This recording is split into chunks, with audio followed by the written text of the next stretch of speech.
नमस्कार, मैं हूं आपके साथ प्रगति और आप देख रहे हैं टोटल टीवी। सीधा रुख कर लेते हैं कुरुक्षेत्र का, जहां मुख्यमंत्री नायब सिंह सैनी पहुंचे हुए हैं, जनता को संबोधित कर रहे हैं। क्या कुछ कह रहे हैं, सुनवा देते हैं आपको। कुरुक्षेत्र में 225 करोड़ रुपए की लागत से ऊपरगामी रेलवे ट्रैक बनाने का काम भी बड़ी गति से इन 10 वर्षों के अंदर मेरे कुरुक्षेत्र के अंदर चल रहा है। कुरुक्षेत्र में गुरुद्वारा छठी पातशाही से रेलवे ऊपरगामी पुल तक वाया परशुराम चौक सड़क को सौंदर्यकरण से 9 करोड़ 84 लाख रुपए की लागत से उसको पूरा किया गया है। कुरुक्षेत्र में ब्रह्म सरोवर, शनि सरोवर के चारों तरफ कुरुक्षेत्र विकास बोर्ड की विभिन्न सड़कों के सुधारीकरण व मजबूतीकरण का कार्य 9 करोड़ 23 लाख रुपए की राशि से पूर्ण किया गया है। मुझे ये भी बताते हुए बड़ा गर्व हो रहा है कि कुरुक्षेत्र में उपायुक्त चौक से ब्रह्म सरोवर तक की सड़कों के मजबूतीकरण का कार्य 1 करोड़ 18 लाख रुपए की राशि से ये यहाँ पर पूर्ण किया गया है। कुरुक्षेत्र में बहुकला परिसर क्षेत्र के सभागार भवन का निर्माण 10 करोड़ रुपए की लागत से ये पूर्ण किया गया है।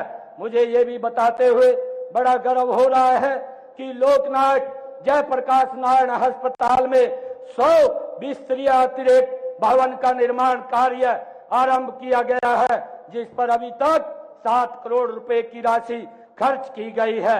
गांव बारना में 5 करोड़ 19 लाख रुपए की राशि से सामुदायिक स्वास्थ्य केंद्र का निर्माण भी पूरा किया गया है। 1 करोड़ 58 लाख रुपए की लागत से जन स्वास्थ्य केंद्र झांसा का निर्माण वो भी किया गया है। मुझे ये खुशी है बताते हुए कि ज्योतिसर गांव में महाभारत से संबंधित ज्योतिसर तीर्थ का जो 84 कोस की परिक्रमा 250 करोड़ रुपए की लागत से उसका भी जीर्णोद्धार करने का काम ये हमारी सरकार कर रही है। मुझे ये खुशी है कि 19 करोड़ 60 लाख रुपए की लागत से लाडवा में कुपोषण फल केंद्र तथा रामनगर में एकत्रित मधुमक्खी विकास केंद्र स्थापित किए गए हैं। मुझे ये बताते हुए ये बड़ी खुशी हो रही है कि हमारी सरकार ने जो यहाँ थानेसर के अंदर विकास कार्य ये करवाए हैं उनकी चर्चा मैंने की है। आजकल कुछ लोग विपक्ष के हिसाब लेने के लिए घूमते हैं।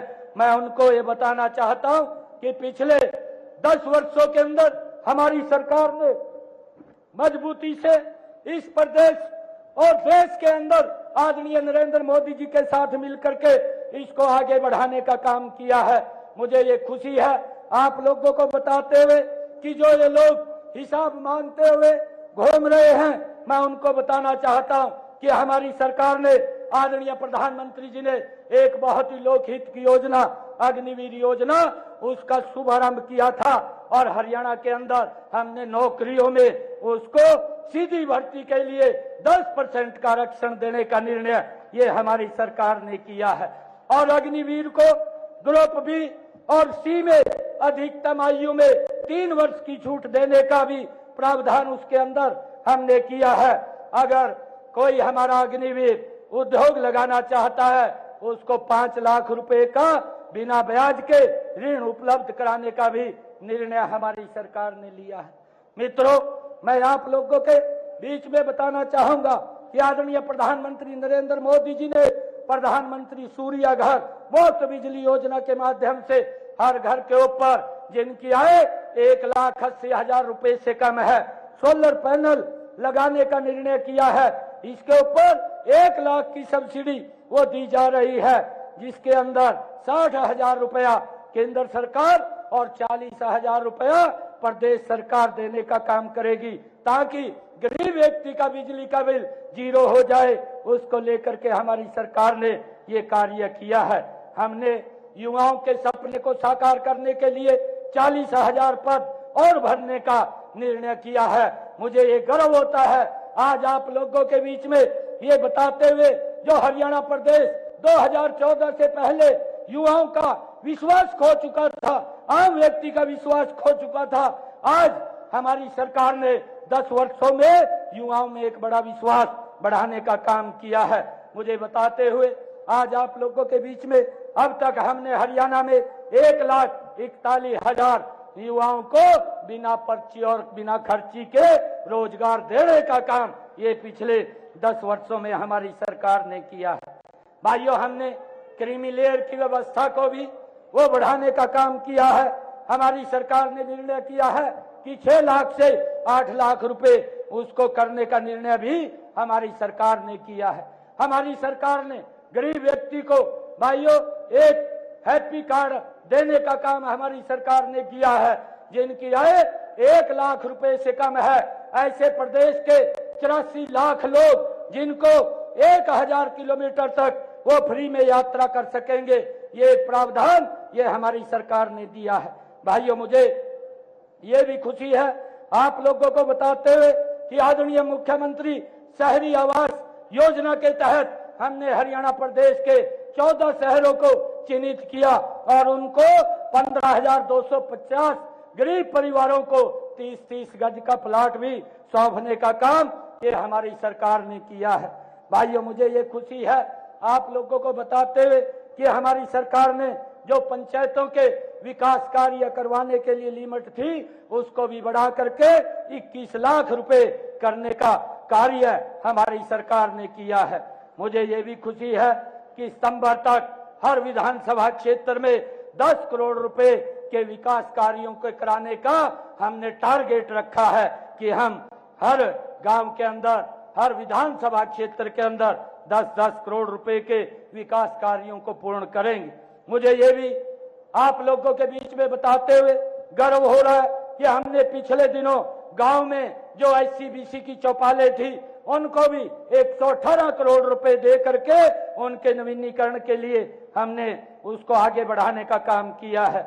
मुझे ये भी बताते हुए बड़ा गर्व हो रहा है कि हमारी सरकार ने यह भी निर्णय लिया था कि बिजली का जो मिनिमम चार्ज है उसको समाप्त किया जाएगा और जितना यूनिट वो खर्च करेगा 2 किलोवाट का जिसका कनेक्शन है उसका जितना यूनिट खर्च होगा उतना ही बिल आएगा। उसके ऊपर जो मंथली मिनिमम चार्ज था उसको भी हमने समाप्त करने का कार्य किया है। भाइयों, मुझे ये बताते हुए आप लोगों के बीच में इस बात की चिंता है कि कांग्रेस वे नई नई तकनीकों से जोड़ फैलाने का काम फैला करके राजनीतिक लेने की ताक में रहते हैं। कांग्रेस हरियाणा में हिसाब मांगो वो नाम से एक विशेष अभियान उन्होंने चला रखा है। मैं आज आप लोगों के बीच में ये बात उन लोगों से कहना चाहता हूं कि हम हर साल सरकार की वर्षगांठ पर अपनी सरकार की उपलब्धियों का हिसाब पहली बार 10 वर्षों के अंदर हर वर्ष जनता के बीच में जाकर के देते हैं। ये निर्णय हमारी सरकार ने लिया है। भाइयों, भाजपा के 10 सालों का हिसाब मांगने वाले पहले अपने गिरे भाने झांक करके देखे। उनकी सरकार कमीशन मोड में काम करती थी और हमारी सरकार मिशन मोड के अंदर हरियाणा प्रदेश को आगे बढ़ाने का काम कर रही है।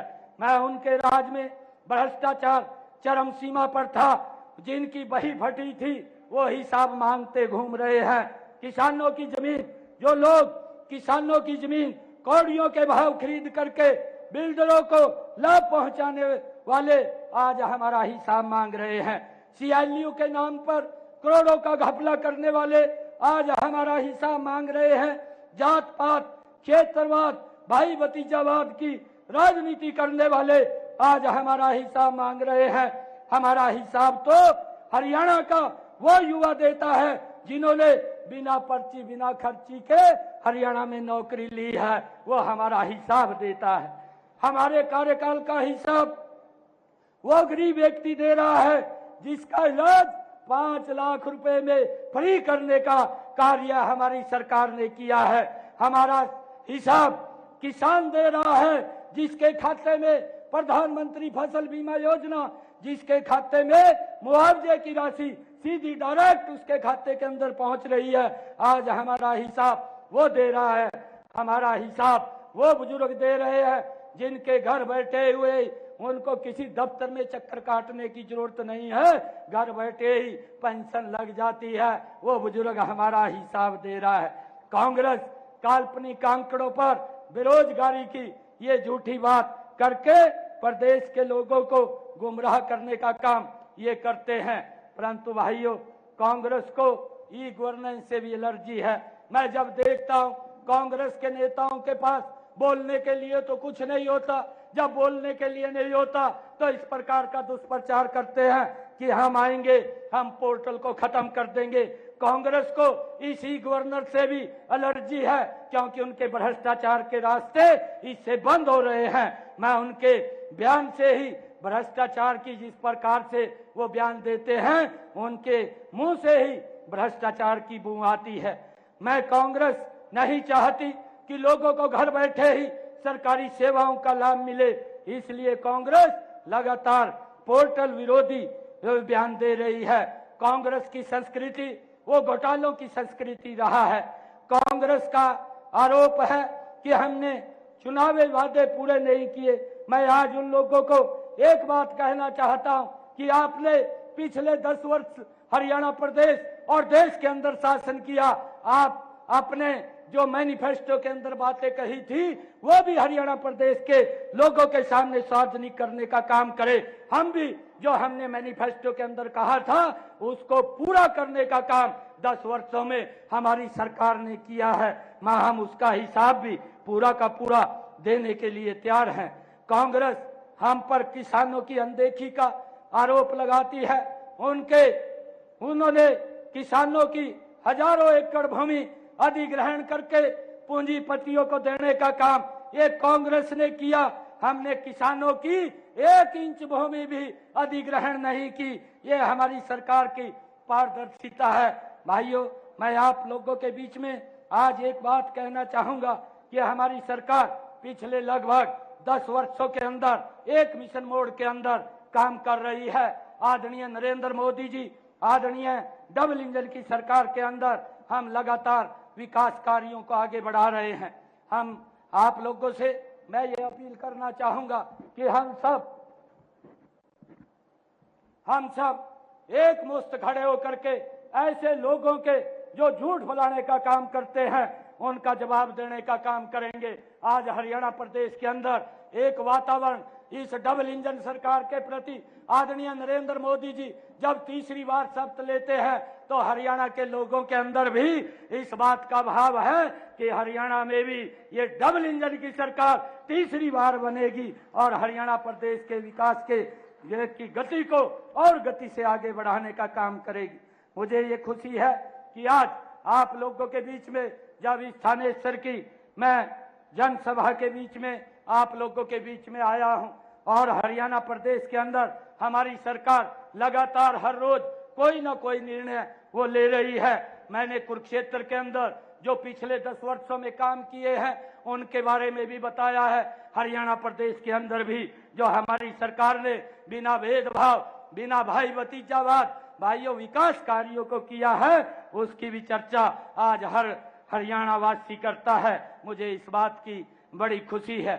आज मैं कुछ और घोषणाएं आज इस पवित्र भूमि से करना चाहूंगा कि आज हम कुरुक्षेत्र की उस पावन धरा के ऊपर उपस्थित हैं। आज मैं ये घोषणा करता हूं कि आज तक प्रदेश के किसानों को की तरफ से पिछले अभियान का जो 133 करोड़ 55 लाख 48 हजार रुपए बकाया था, आज उसको माफ करने की मैं घोषणा करता हूं। इससे हरियाणा के किसानों को हर वर्ष लगभग 54 करोड़ रुपए की लागत की राहत मेरे हरियाणा प्रदेश के किसानों को मिलेगी। मैं आज इस पवित्र भूमि से किसानों की एक बड़ी समस्या जो नए ट्यूबवेल कनेक्शन लेने के लिए 3 स्टार की मोटर की खरीद का था, उसके लिए भी मैं घोषणा करता हूं कि 27 जून को घोषणा की थी कि 31 दिसंबर 2023 तक आवेदन करने वाले सभी किसानों को ट्यूबवेल कनेक्शन दिए जाएंगे। मैंने ये 27 जून को पिछले दिनों घोषणा की थी। यह भी घोषणा की थी कि जिन किसानों को पुराने ट्यूबवेल खराब होने पर दोबारा किसी जगह पर बोर करना पड़ता है, उन ट्यूबवेलों पर सौर ऊर्जा की शर्त लागू नहीं होगी। उन्हें पहले से आ रही बिजली के कनेक्शन ही पर ही चलाया जाएगा। ये भी घोषणा मैंने पिछले दिनों की थी। मैंने ये भी घोषणा की थी कि 19 जुलाई को एक घोषणा यह भी थी कि ऐसे सभी किसान जिनके ट्रांसफार्मर बिजली निगमों द्वारा वो खराब हो जाते थे और बदलने के लिए किसानों से चार्ज लेते थे,